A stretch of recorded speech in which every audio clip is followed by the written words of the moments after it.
तेजी से बदलती तकनीक और नए सूचना माध्यमों का दौर अपने साथ कई बड़ी चुनौतियां लेकर आया है। ऐसी ही चुनौती जो दिमाग घुमा कर रख देती है, ऐसी एक चुनौती से इन दिनों इंग्लैंड की पुलिस जूझ रही है। वहां एक डराने और हैरान करने वाला मामला सामने आया है।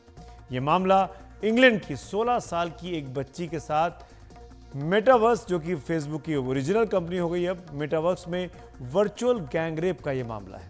जी हां, आभासी दुनिया में गैंगरेप ये अपने आप में पहला ऐसा मामला सामने आया है। लेकिन इस मामले को समझने के लिए हमें पहले मेटावर्स को आपको समझाना होगा। मेटा, जो कि फेसबुक की पेरेंट कंपनी है, उसका एक यूनिवर्स है, उसको मेटावर्स कहा जाता है। यूनिवर्स की जगह मेटावर्स। यह मेटा कंपनी की एक 3D वर्चुअल दुनिया यानी आभासी दुनिया है, जहां हमारे आपके सबके डिजिटल अवतार हो सकते हैं, जो काम कर सकते हैं, बात कर सकते हैं, साथ में आपके रह सकते हैं, सामाजिक संपर्क बना सकते हैं। लेकिन ध्यान रहे, यह आभासी दुनिया है जो कंप्यूटर की स्क्रीन में किसी असली दुनिया का आपको एहसास कराती है, पर असली दुनिया नहीं है, पर बिल्कुल असली जैसी है। आज के युवा बड़ी तेजी से इस आभासी दुनिया के चक्कर में असली दुनिया से कटते जा रहे हैं और 24 घंटे फोन पर, कंप्यूटर पर, लैपटॉप पर देखे जाते हैं। न्यूयॉर्क पोस्ट के मुताबिक मेटावर्स नाम की इस आभासी दुनिया के एक वर्चुअल रियलिटी गेम में इंग्लैंड की 16 साल की एक लड़की के डिजिटल अवतार के साथ कुछ अज्ञात लोगों ने ऑनलाइन गैंगरेप कर दिया। ये लड़की उस वक्त वर्चुअल रियलिटी हेडसेट लगाए एक वर्चुअल गेम में डूबी हुई थी, जिसमें उसने देखा कि अचानक कुछ अज्ञात आदमियों ने, जो कि वो भी आभासी दुनिया के थे, डिजिटल अवतारों ने उसे घेरा और उसके डिजिटल रूप के साथ गैंगरेप किया। ये सब होते हुए वो खुद देख रही थी और इस पर यकीन तक नहीं कर पा रही थी, और इसके बाद उस पर बहुत मानसिक दबाव आया।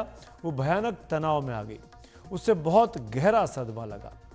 भले उसका डिजिटल अवतार नकली रहा हो, लेकिन जो तकलीफ हुई वो बिल्कुल वैसी ही तकलीफ थी जैसे किसी सामान्य मामले में मनोवैज्ञानिक स्तर पर होती है। असली लड़की को कोई शारीरिक नुकसान तो नहीं हुआ, लेकिन उसके दिमाग पर जो मनोवैज्ञानिक असर हुआ है वो बहुत गहरा है। माना जा रहा है कि पुलिस के सामने वर्चुअल यौन अपराध का ये पहला मामला दुनिया में सामने आया है। अब सवाल यह है कि पुलिस इस मामले से कैसे निपटे, क्योंकि अभी इससे जुड़े कानून बने ही नहीं हैं। लेकिन दिक्कत तो असली है कि क्या पुलिस को वर्चुअल यानी आभासी दुनिया में होने वाले अपराधों से भी निपटने की तैयारी कर लेनी चाहिए। इसी मुद्दे पर हमने बात की साइबर एक्सपर्ट प्रशांत माली से।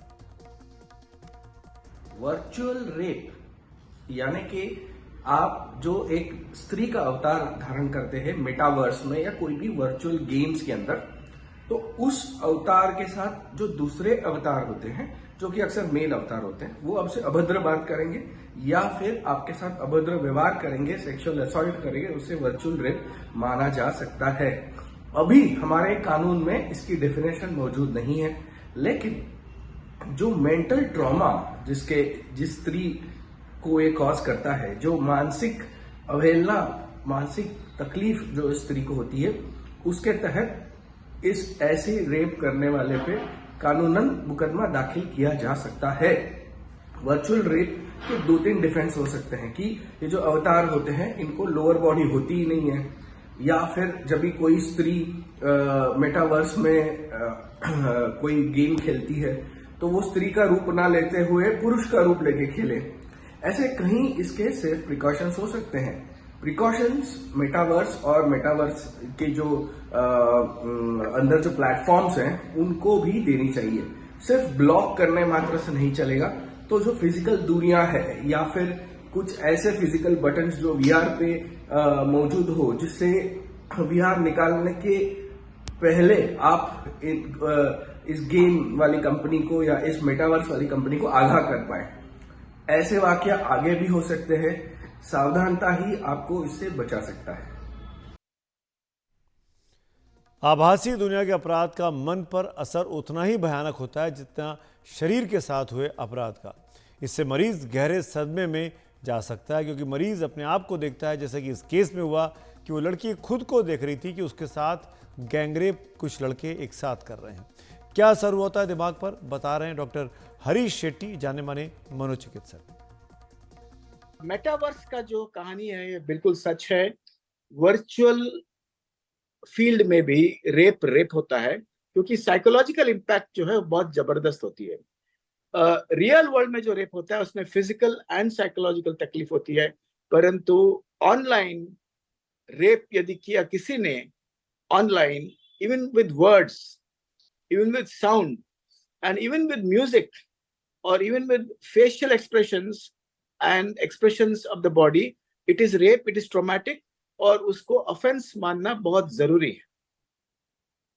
हमें ऐसा लगता होगा कि ये वर्चुअल वर्ल्ड में 4 गालियां दिया, उसका भी असर होता है। उसी तरह यदि शोषण, लैंगिक शोषण या यौन शोषण यदि किया, तो इसको भी हम रेप ही कहेंगे, और इससे बहुत ट्रॉमा उस लड़की को या लड़के को हो सकता है, जिनका इलाज या जिनको काउंसलिंग की जरूरत पड़ेगी।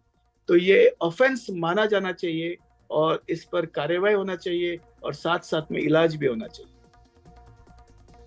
ये जो कुछ इंग्लैंड में 16 साल की बेटी के साथ हुआ है, वो कुछ आपके, हमारे अपने परिवार में बुजुर्गों, बच्चों, किसी के साथ हो सकता है, क्योंकि हम सब हमेशा स्क्रीन के सामने रहते हैं, कभी कंप्यूटर, कभी लैपटॉप, कभी फ़ोन, और अलग ही दुनिया में जीने की कोशिश करते हैं। तो ये बहुत ज़रूरी है, जब आप आभासी दुनिया के किसी भी उसमें हो, तो अपनी पहचान को बना के रखें, संभाल के रखें। हर चीज़ के साथ, जो कुछ इस बच्ची के साथ हुआ इंग्लैंड में, वो खुदा ना करे किसी और के साथ हो, वरना इस पर अभी तक अपने देश में कोई कड़े कानून नहीं बने हैं।